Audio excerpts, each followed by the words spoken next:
Қайырлы күн, құрметті ақалат абзал жандар. Бүгін Еңбек Шалқы кітапханасы сіздерге кітап керуенін алып келіп тұр. Қайырлы күн, құрметті ақалат абзал жандар.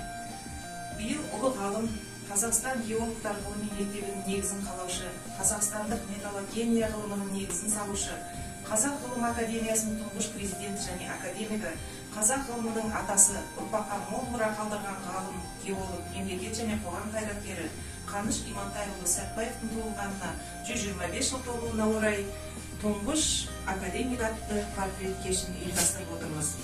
Бүгінгі біздің елімізге, жерімізге көптеген еңбегін сіңірген, өз жеріміздің пайдалы қазбаларын зерттеуге өз үлесін қосқан тұңғыш геолог ғалым туралы айтатын боламыз.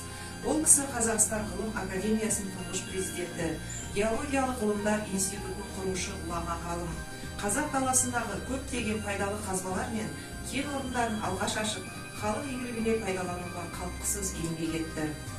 Сәтбаев Қаныш Имантайұлы 125 жыл бұрын 1899 жылы 19 және 20 ғасырлар тоғысында Павлодар облысы Баянауыл ауданы Айрық ауылында дүниеге келген.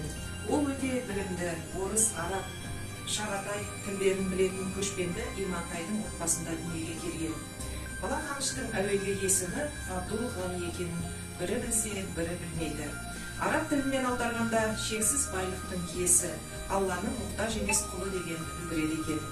Алайда анасы оны Ғани, Ғаныш деп атап, соңында Қаныш болып аталып кеткен екен. Сауатын ауыл молдасынан ашқан болашақ ғалым Павлодардағы орыс қазақ мектебінде, Семей мұғалімдер семинариясында, Томск технология институтының тау-кен факультетінде білім алған. Мұғалімдер семинариясында Жүсіпбек Аймауытов, Мұхтар Әуезов сынды көрнекті қайраткерлермен бірге оқыған. Шәкәрім Құдайбердіұлымен тығыз байланыста болып, оның шығармаларына жоғары баға берген. Оның есімі Қазақстанның өнеркәсібі мен ғылымының қалыптасу кезеңімен тығыз байланысты. Қаныш Имантайұлы Сәтбаев Қазақстан жер қойнауының пайдалы қазбаларын, жезқазғандағы мыс қорларын алғаш ашқан қазақ геологы. Қазақстан ғылым академиясының ұйымдастырушысы және тұңғыш президенті. Кеңес одағының шығыс республикаларынан шыққан КСРО ғылым академиясының тұңғыш академигі. КСРО және Қазақ КСР жоғарғы кеңестерінің депутаты. Қаныш Имантайұлы алғашқы қазақ мектептеріне арналып, ана тілінде жазылған алгебра оқулығының авторы.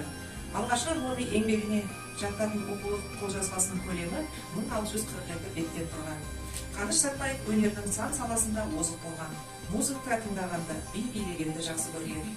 Қаныш Имантайұлы домбыра мен гитарада тамаша ойнаған. Қазақ және украин әндерін орындауды ұнатқан.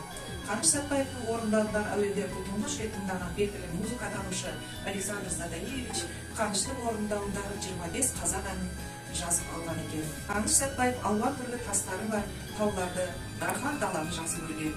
Ол кішкентайынан тау тастардың, қатпарлардан әртүрлі түске боялған тастарды жинағанды ұнатқан.